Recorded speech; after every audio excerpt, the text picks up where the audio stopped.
অভ্যুত্থানে যারা নিহত হয়েছেন, শহীদ হয়েছেন, তাদের সকলকে আপনি জান্নাতের উচ্চ মাকাম দান করেন। যারা পঙ্গুত্ব বরণ আপনি কবুল মঞ্জুর করেন। আমিন। ওমা তাওফিক ইল্লা বিল্লাহ বিরহমাতিকা ইয়া আরহামার রাহিমিন।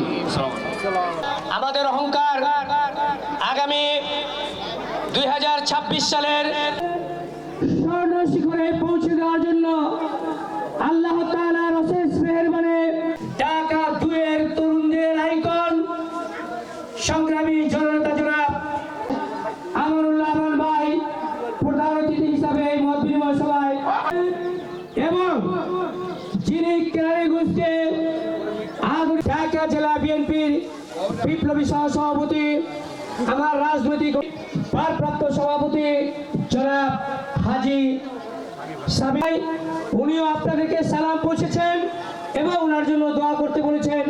এবং সাভার উপজেলা পরিষদের সাবেক চেয়ারম্যান জনাব আলহাজ কবিরুদ্দিন সাহেব আমাদের সম্মানিত নেতা, উনি বক্তব্য রাখবেন, ওনার কথা আপনারা শুনবেন। উনি কাউকে ভোট দিতে দেয় নাই। আমরা আমাদের প্রথম দাবি ছিল প্রত্যেকের ঘরে ঘরে ম্যাট ডিবেটে কন্ট্যাক্ট করবেন, যাতে আমার ভাকুরদা আমাদের সাথে আসলো, কিন্তু আমরা নির্বাচন করতে পারি নাই, ভোট হয় নাই। কারণ আধা ঘন্টা সময় আমাদের প্রত্যেকটা সেন্টারে যাইতে হবে। এখন গণঅভ্যুত্থানে আজকে ভোটের অধিকার ফিরে পেয়েছেন, আপনারা ভোট দিবেন। এবং এই এলাকায় উন্নয়ন কাজও হয় নাই। আমি এই রাস্তা দিয়ে আসলাম, দেখলাম রাস্তার কি অবস্থা। এই রাস্তা পাকা হয় নাই। কেন কেন হয়নি বলেন? কেন হয় নাই? হওয়া উচিত ছিল না?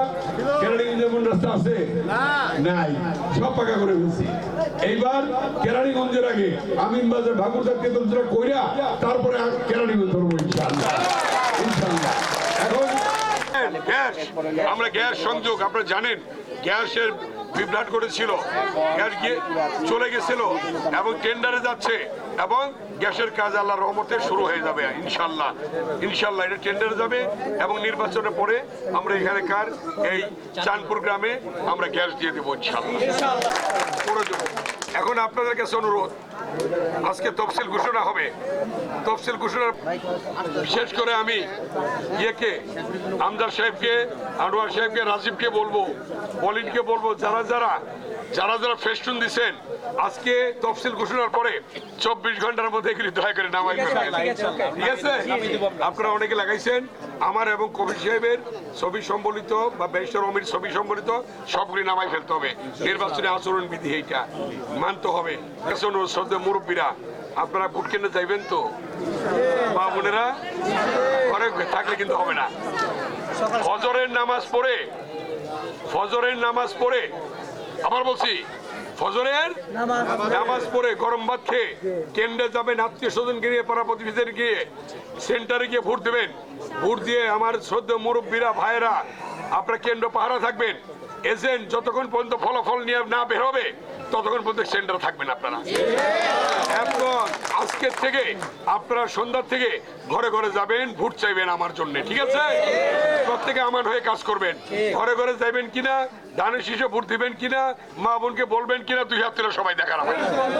2 হাত তুলে ভোটের ফলাফল নিয়ে বের হবে, তারপরে আপনারা ভোট সেন্টারে থাকবেন। ঠিক আছে? কি বলেন?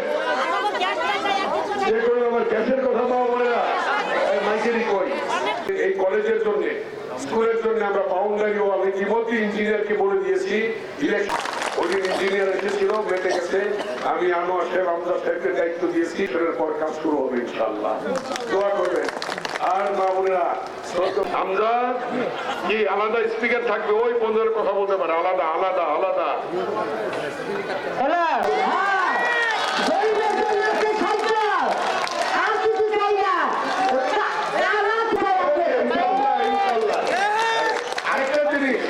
আপনাদের মা বোন যায় যারা, মা বোনদের জন্য ফ্যামিলি কার্ড দেওয়া হবে আপনাদের। সেই ফ্যামিলি কার্ড দেওয়া হবে এই জন্যে, চাল ডাল, আমার যে নির্বাচনী প্রতিশ্রুতি আপনারা জানেন, এই এলাকাকে সন্ত্রাস মুক্ত করবো। যাবেন, আত্মীয়স্বজনকে নিয়ে যাবেন ঘরে ঘরে, আগামীকাল থেকে ঘরে ঘরে যাবেন, লিফলেটটা